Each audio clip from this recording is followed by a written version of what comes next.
Hello my dear students, welcome back. So हम लोग numerical methods के कुछ ऑब्जेक्टिव टाइप क्वेश्चन कर रहे थे, एमसीक्यूज़ कर रहे थे। और चैप्टर 1 और चैप्टर 2 के जो एमसीक्यूज़ हैं वो कर रहे थे, तो जिसमें ये सारे क्वेश्चंस हमने लास्ट वीडियो में ऑलरेडी कवर कर चुके हैं। So I am going to skip all this. Okay, so will start from the next and I told you to subscribe the channel, क्योंकि मेहनत कर रहे हैं तो उसका फल भी मिलना चाहिए। So let's see the next question. Next question क्या है आपके पास इसी सीक्वेंस में? The process of calculating the derivative of a function. एक फंक्शन का डेरिवेटिव निकालना है आपको, उसके प्रोसेस को बताना है क्या कहा जाता है। At some particular value by means of set of given value of the function. मतलब फंक्शन की कुछ वैल्यूज़ गिवन है, जैसे हम लोग डाटा बना लेते थे, आपको याद होगा चैप्टर 2 में। डाटा बनाने के बाद हम उसके डिफरेंशिएशन कैलकुलेट करते थे, तो उनको क्या कहा जाता है? Numerical differentiation. ठीक है, जैसे न्यूमेरिकल डिफरेंशिएशन में आपके पास कौन कौन से मेथड हैं? न्यूटन फॉरवर्ड, न्यूटन बैकवर्ड याद होगा आप लोगों को। न्यूटन फॉरवर्ड, बैकवर्ड, ठीक है। और कौन सा है बताओ? Lagrange's is also there, Lagrange method, Lagrange's याद होगा आप लोगों को, लैग्रेंजेस मेथड भी है उसमें। ओके, और divided difference is also there from the Newton, divided difference is also there.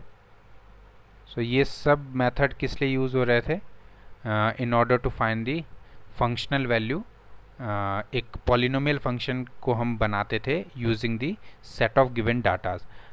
Data दिया होता था, हम उस डाटा की हेल्प से एक पॉलिनोमियल फंक्शन बनाते थे और उसका डेरिवेटिव भी हम उसी की हेल्प से निकाल सकते थे। I hope you all remind this. Okay, तो इसका तो आंसर आ गया आपके पास numerical methods. Okay, sorry, numerical differentiation. Next question देखते हैं।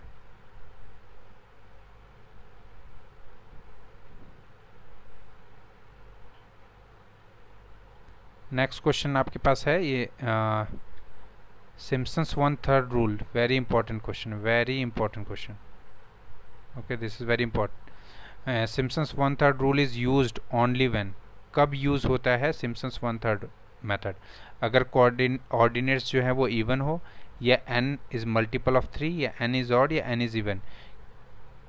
n की किस पॉसिबल वैल्यूज़ के लिए जो सिम्पसन्स 1/3 रूल यूज़ हो पाएगा? सो आप लोगों को याद होगा, जब हम सिम्पसन्स 1/3 रूल लगाते हैं तो n की वैल्यू क्या आनी चाहिए आपके पास? Even value. ठीक है। सो और एक और चीज़ था, जब आपने जो न्यूटन कोट फार्मूला होता है, मेन फार्मूला, उसमें भी जब आप n = 1 सब्सटीट्यूट करते हो तो आपके पास जो फार्मूला बनता है वो ट्रेपेजॉइडल का बनता है, याद होगा आपको।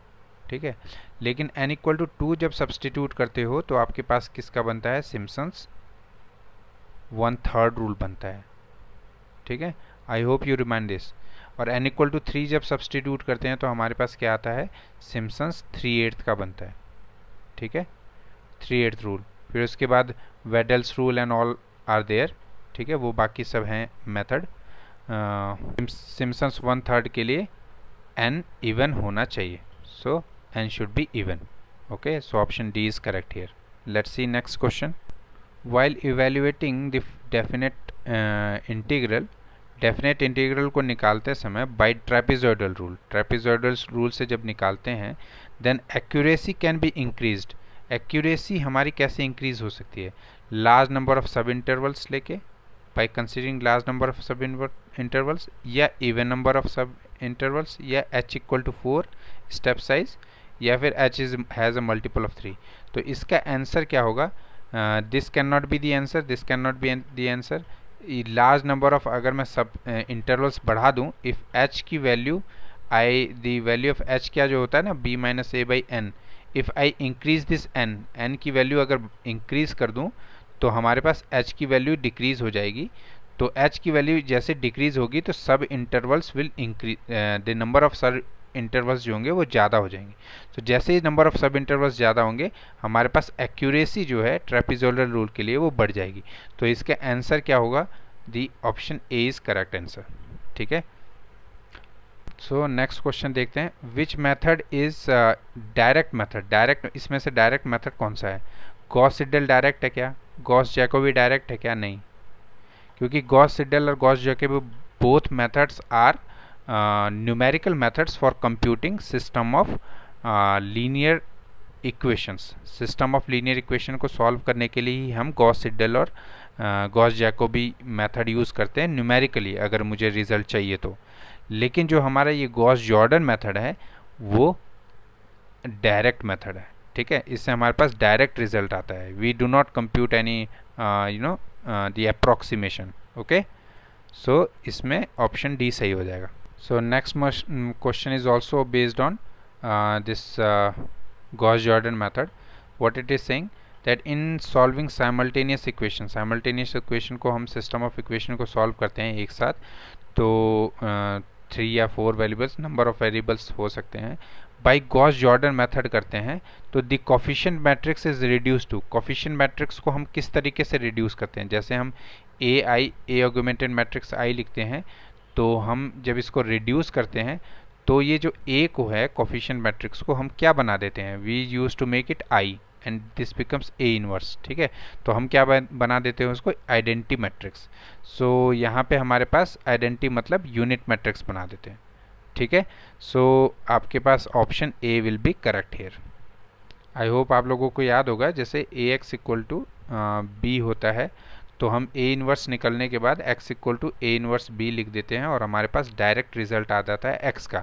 इसीलिए आप देखा होगा कि लास्ट क्वेश्चन में हमने इसको डायरेक्ट मेथड कहा है, गॉस जॉर्डन मेथड को। ओके, नेक्स्ट क्वेश्चन आपका, if all eigen values of the matrix A are distinct.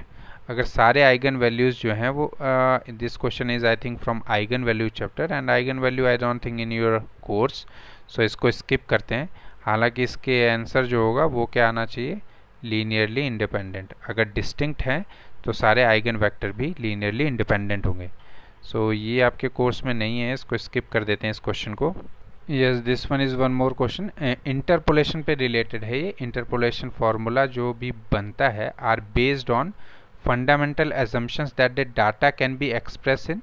कोई भी डाटा किस फॉर्म में बनाया जा सकता है? पॉलिनोमियल फॉर्म में, ठीक है।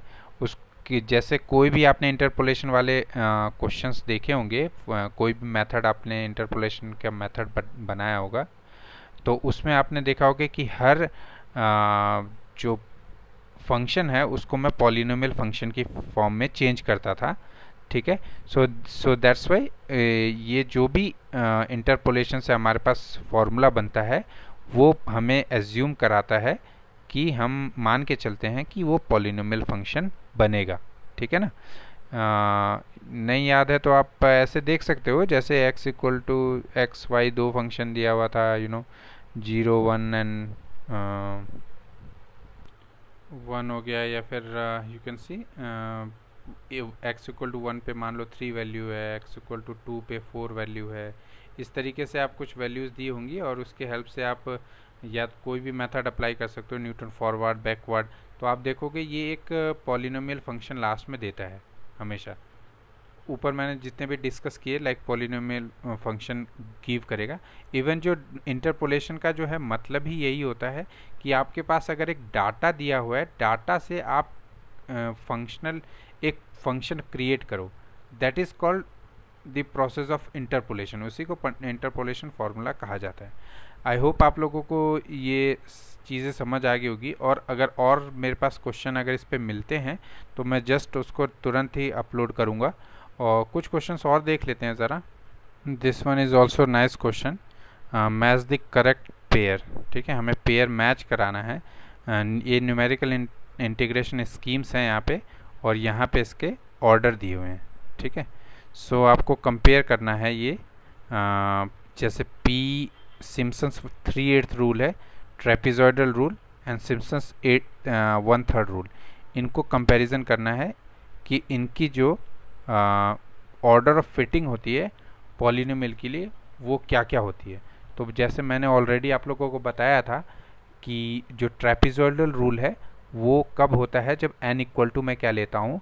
1 लेता हूँ, ठीक है ना। अभी मैंने इसी वीडियो में बता रखा है n इक्वल टू 1 के लिए जब न्यूटन कोट फार्मूला हम यूज़ करते हैं तो n इक्वल टू 1 के लिए हमारे पास ट्रेपेजॉइडल रूल बनता है, ठीक है। n इक्वल टू 2 के लिए कौन सा बनता है, सिम्पसन्स 1/3, अभी बताया था मैंने इसमें, आप लोगों को अगर याद हो, नहीं तो पीछे देख लेना, Simpson's 1/3 rule. n equal to 3 के लिए सिम्पसन्स 3/8 रूल। ओके, सो यही मैच करना था आपको यहाँ पे, तो 3/8 रूल। ओके, सो आप मैच करोगे तो 3/8 के लिए आपका थर्ड n इक्वल टू 3 होगा, सिम्पसन्स के लिए आपका 2 हो जाएगा। सो यू चेक कौन सा मैच हो रहा है यहाँ पे। P के लिए 3, Q1 and R2, so option D is correct here. Okay, ये ऑप्शन D यहाँ पे सही है। So next question is highest order of polynomial integrand for which Simpson's 1/3 rule of integration is exact. मतलब किसके लिए ये एग्जैक्ट रिजल्ट देगा, कितने higher order, up to how much higher order of polynomial the Simpson's 1/3 rule of integration will give exact result। so इसका answer क्या हो जाएगा आपके पास 3, ठीक है, third, up to third order के लिए ये एग्जैक्ट रिजल्ट देता है, ठीक है। सो आई होप कुछ क्वेश्चंस का आइडिया आप लोगों को लग गया होगा कि किस तरीके से न्यूमेरिकल मेथड्स में क्वेश्चन आने वाले हैं। जैसे मेरे पास और क्वेश्चंस अगर जैसे आते जाते हैं तो उनके भी जस्ट जल्दी मैं वो वीडियोस भी अपलोड कर दूंगा, ताकि आप लोगों को अच्छे से अच्छे प्रिपरेशन करने का टाइम मिले और एज वेल एज प्रिपरेशन आपकी बहुत अच्छी हो।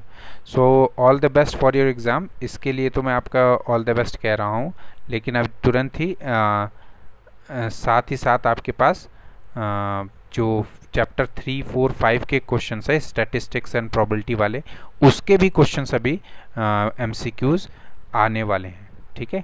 अभी तुरंत मैं कोशिश करूँगा कि प्रोबेबिलिटी स्टैटिस्टिक्स के जो क्वेश्चन है वो भी मैं अपलोड कर दूँ, ठीक है, MCQs। Okay, so all the best. अब मिलते हैं फिर नेक्स्ट वीडियो में।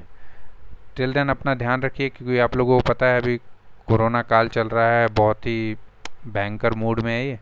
सो आप लोग अपना ख्याल रखो, अपने परिवार वालों का ख्याल रखो, and all the best for your exam. Stay safe. Thank you so much for seeing this video. See you in the next video guys.